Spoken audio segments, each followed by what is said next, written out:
Isaías, capítulo 29. Ai dos que escondem profundamente o seu propósito do Senhor, e as suas próprias obras fazem às escuras, e dizem: quem nos vê? Quem nos conhece? Versículo 15.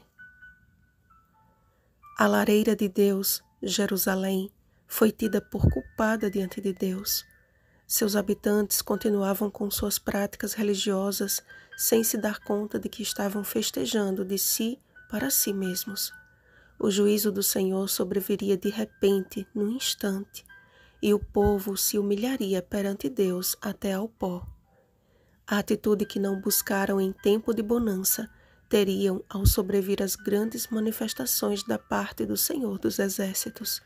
Santificariam o seu nome e temeriam o Deus de Israel.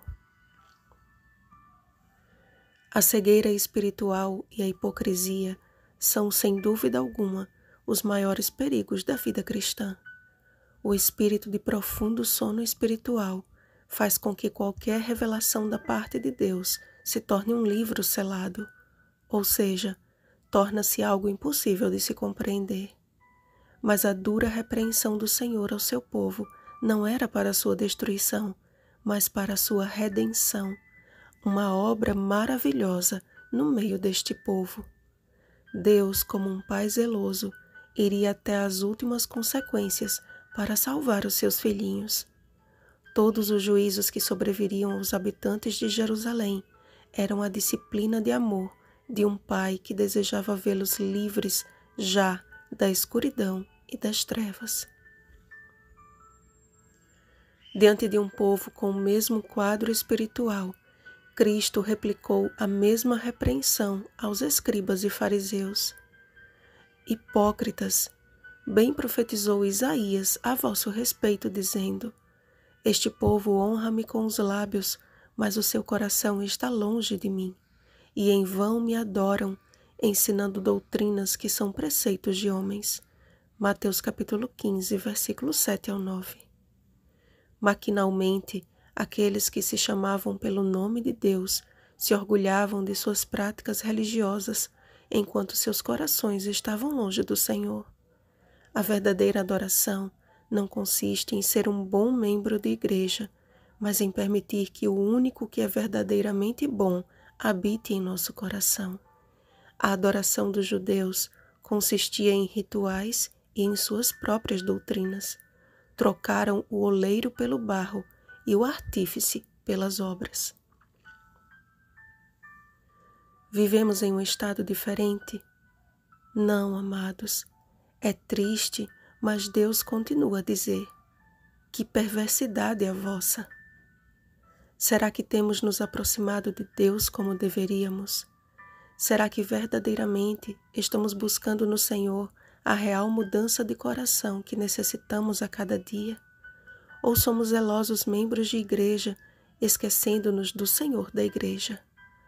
Como podemos esperar que Deus aceite a nossa adoração com um coração cheio de orgulho, inveja ou raiva de alguém?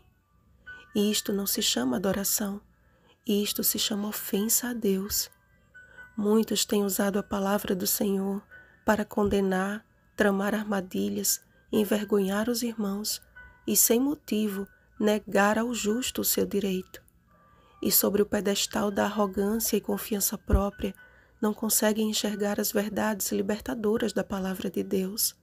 Leem a Bíblia, mas não a entendem de fato. Fazem longas orações, presumindo que pelo seu muito falar serão ouvidos. Mateus capítulo 6, versículo 7. Porém, permanecem cegos e bêbados estão, embriagados com sua própria sabedoria. A infinita graça de Deus continua realizando a sua obra maravilhosa, fazendo de tudo para salvar o pecador. Chegou o tempo do grande reavivamento e reforma do povo do Senhor. Deus está despertando a sua igreja do espírito de profundo sono e promovendo a cura dos surdos e dos cegos espirituais. Muitos, como os 2 cegos de Jericó, atendendo aos apelos do Espírito Santo, têm gritado em meio à cegueira espiritual: Senhor, Filho de Davi, tem misericórdia de nós. Mateus capítulo 20, versículo 31. E mesmo em meio a uma multidão ao redor, os repreendendo para que se calem, mesmo em meio a uma multidão indiferente que olha para estes e os julgam fanáticos e fundamentalistas, eles continuam a clamar pelo único Senhor capaz de curá-los e redimi-los. Então, algo maravilhoso acontece. Jesus se volta para estes e pergunta: que quereis que eu vos faça? Mateus capítulo 20, versículo 32. E o milagre da verdadeira conversão acontece. E o coração que reconhece a sua total dependência de Cristo clama: Senhor, que se nos abram os olhos. Mateus capítulo 20, versículo 33.